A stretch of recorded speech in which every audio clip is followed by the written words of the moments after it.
Salut les amis, j'espère que vous allez bien. Moi, je vais bien par la grâce de Dieu. Aujourd'hui, j'aimerais qu'on parle du retour aux études. En tant que nouvel arrivant ici au Canada, je prendrai peut-être le cas de quelqu'un qui est arrivé ici au Canada en tant que résident permanent. Est-ce que c'est toujours une bonne option de retourner aux études? Ou bien, dans quel cas, ça peut être une fausse solution. Donc, je vais diviser ma vidéo en deux parties. Dans la première partie, je vais vous expliquer dans quel cas retourner aux études est une fausse solution.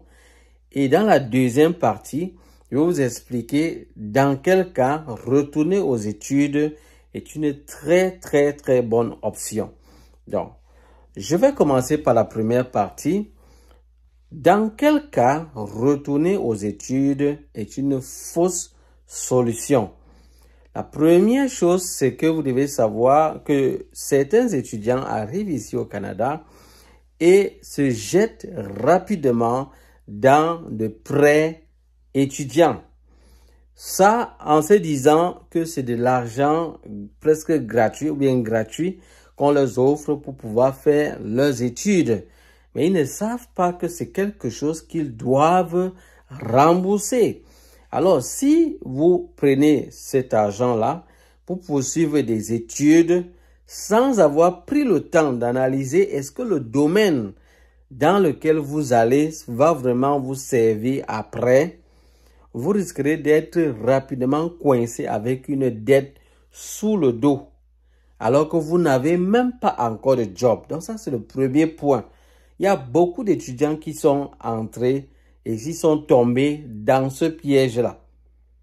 Le deuxième point que je vais évoquer ici, c'est qu'il y a des personnes qui arrivent ici au Canada et choisissent de poursuivre les études dans un domaine où le marché est saturé.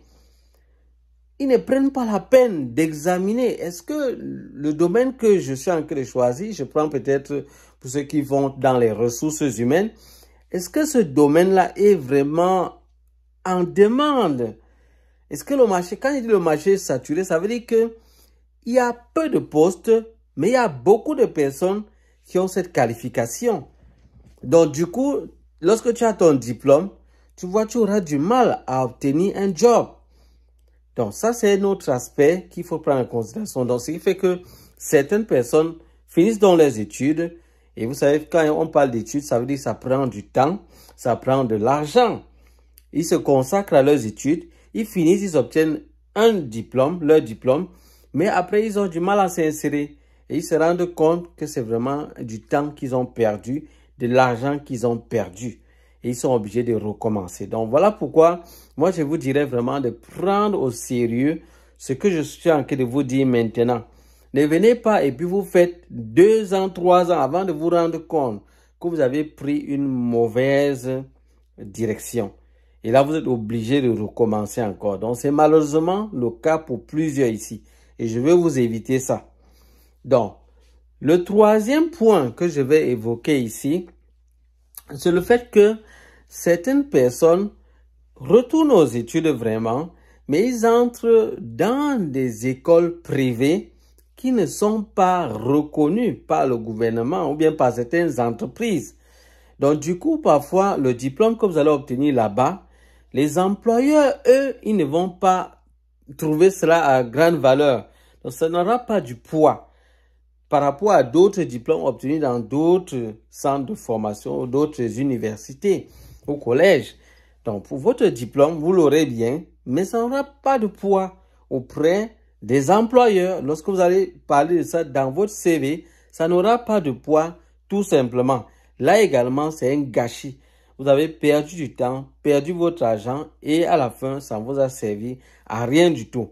Donc, retournez aux études dans cette situation-là. C'est vraiment une fausse solution et je dirais même que c'est du gâchis. Maintenant, je vais explorer avec vous les situations dans lesquelles retourner aux études est une très bonne chose. La première situation que je vous dirais, c'est pour ceux qui sont dans un domaine réglementé, tels que les médecins, les avocats, les ingénieurs, les enseignants.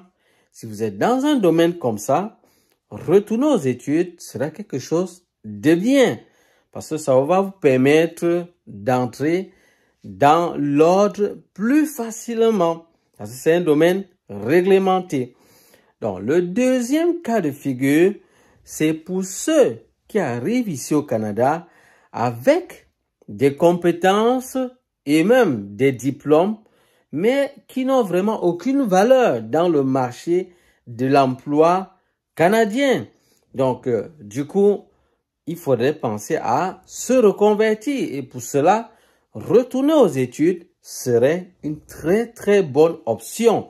Parce qu'à cet instant-là, vous allez pouvoir choisir peut-être un domaine en demande, vous retournez aux études, vous obtenez votre diplôme, vous commencez, même si c'est au bas niveau, puisque vous n'avez pas d'expérience dans ce domaine, même si au bas niveau, vous commencez et avec le temps, vous évoluez avec des années d'expérience, vous évoluez et à la fin, vous pourrez obtenir quelque chose de stable. Donc, ça également, c'est une bonne option. Le troisième point que je pourrais évoquer ici, c'est pour ceux qui arrivent ici avec des qualifications, mais le marché est saturé. Ils arrivent peut-être avec un diplôme dans le domaine peut-être je prenais de la comptabilité ou bien dans le domaine de la gestion, mais ils se rendent compte qu'il y a vraiment, c'est saturé, il y a peu d'opportunités dans ce secteur-là.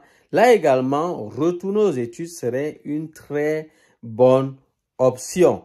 Et dans ce cas, je pourrais même vous dire, il faudrait choisir, est-ce que vous voulez prendre des études courtes?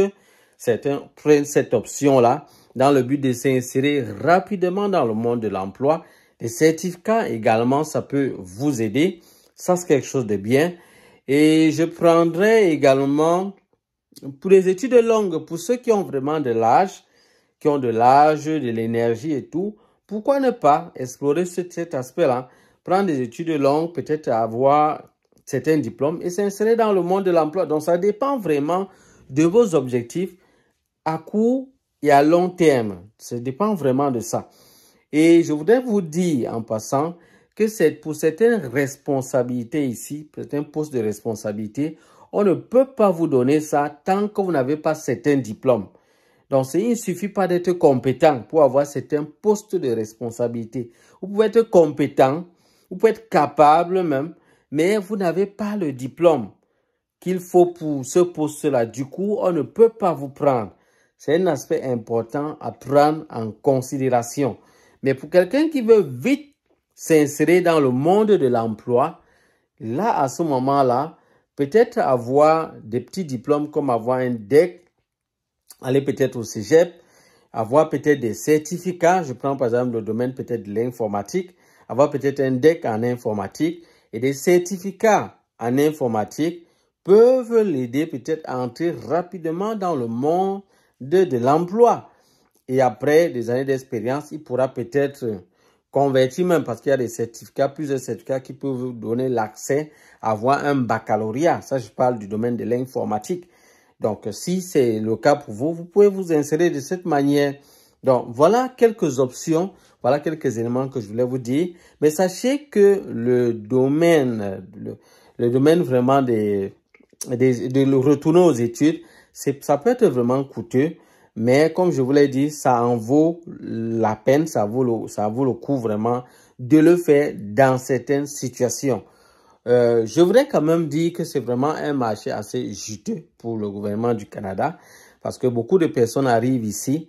Le temps pour eux de retourner aux études et d'avoir leur diplôme, ils sont obligés de faire des petits jobs. Et là, vraiment, quand on dit petits jobs, ça veut dire qu'on ne va pas les payer grand-chose. Et ça devient donc la main-d'œuvre moins chère. Vous allez voir beaucoup d'étudiants, des gens qui arrivent ici en tant qu'étudiants internationaux, ils sont obligés de faire des jobs vraiment minables pour pouvoir se nourrir. Et là, c'est une main-d'œuvre moins chère. Donc, moi, je trouve que c'est un marché, c'est vraiment une technique, une stratégie vraiment puissante que le gouvernement du Canada est en train d'employer vraiment pour avoir quand même la main-d'œuvre moins chère. Parce que là, c'est vrai. Disons-nous les vérités, c'est vrai. Les étudiants, je crois qu'ils ne peuvent pas dire le contraire. La plupart des étudiants sont obligés de travailler dans les McDo, dans les petits restaurants, dans les stations, dans des petits endroits vraiment où on ne paye pas grand-chose.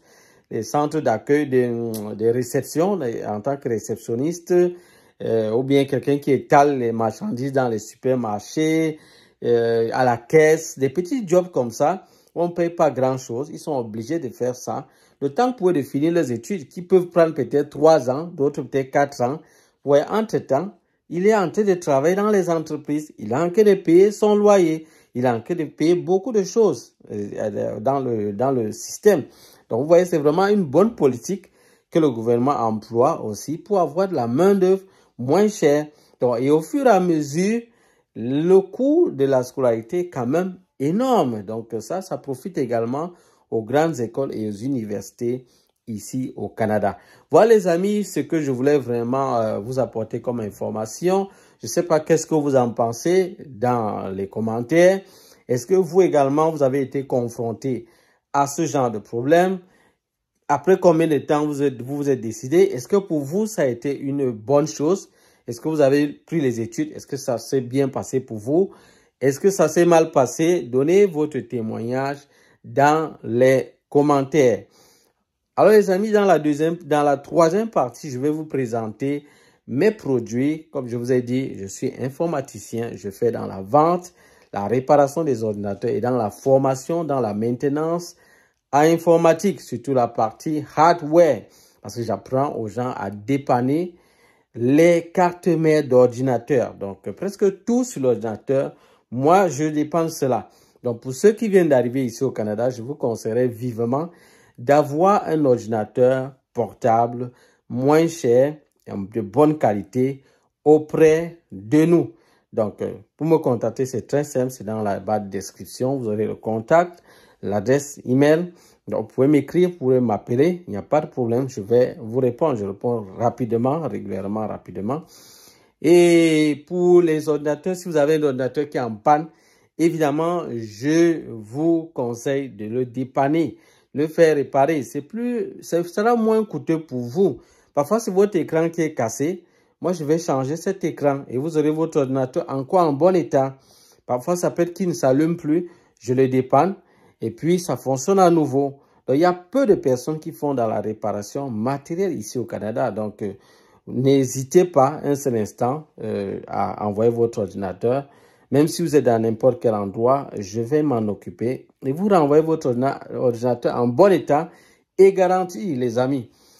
Pareil pour la vente des ordinateurs. Pour ceux qui viennent d'arriver au Canada, c'est une très bonne option de prendre un ordinateur chez nous également pour pouvoir prendre un bon départ. Parce qu'ici au Canada, il faut vraiment être à la quête des informations et des bonnes informations pour pouvoir s'en sortir. Vous devez avoir un bon ordinateur avec lequel vous allez travailler et la connexion Internet pour pouvoir faire vos recherches et mieux vous en sortir dans ce pays, les amis, où presque tout se fait en ligne, en ligne et en ligne et en ligne.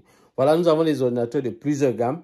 Je vais vous présenter ça tout à l'heure. Ok, donc comme je vous le disais, moi je suis informaticien et je fais également dans la maintenance des ordinateurs. Donc là, je vais vous présenter juste quelques modèles d'ordinateurs que nous avons et nous les avons tous en stock. Donc je crois qu'en tant qu'étudiant ou bien nouvel arrivant ici au Canada, il est urgent pour vous d'avoir un bon ordinateur qui va vous aider à faire des recherches, qui va vous aider vraiment à mieux vous en sortir, que ce soit dans vos études ou bien dans votre travail. Ça vous permettra de mieux vous en sortir. Donc là, je vais vous présenter juste quelques modèles, comme je l'ai dit. Donc ici, nous avons un petit Chromebook. C'est vraiment très bon pour faire des recherches. Et il a une très bonne autonomie. Donc là, il est à 80 $. Je vous présenterai également celui-ci. Ça, c'est un Dell Latitude 5440. Un Core i5 avec 250 gigaoctets de disque dur et également une RAM de 8 Go. Donc, c'est hyper rapide et un écran 14 pouces. Donc, l'autonomie est à 6 heures de temps. Donc, je crois qu'il est vraiment parfait pour un nouveau immigrant et également pour un étudiant. Et il est à 200 $. Donc, le prix, tous les prix que je vais vous donner sont légèrement négociables. Donc, pour me contacter, évidemment, vous aurez mon adresse dans la barre de description et également mon numéro de téléphone. Donc là, je vous présente également ce modèle. C'est une Dell, la Dell Latitude 3350. C'est un Core i3, 320 Go de disque dur, 8 Go de RAM, avec également une autonomie batterie de 10 heures. 10 heures, c'est vraiment très bon. C'est parfait vraiment et c'est assez fiable et durable également. Là, son prix est à 110 $. Comme je vous ai dit, le prix est légèrement négociable.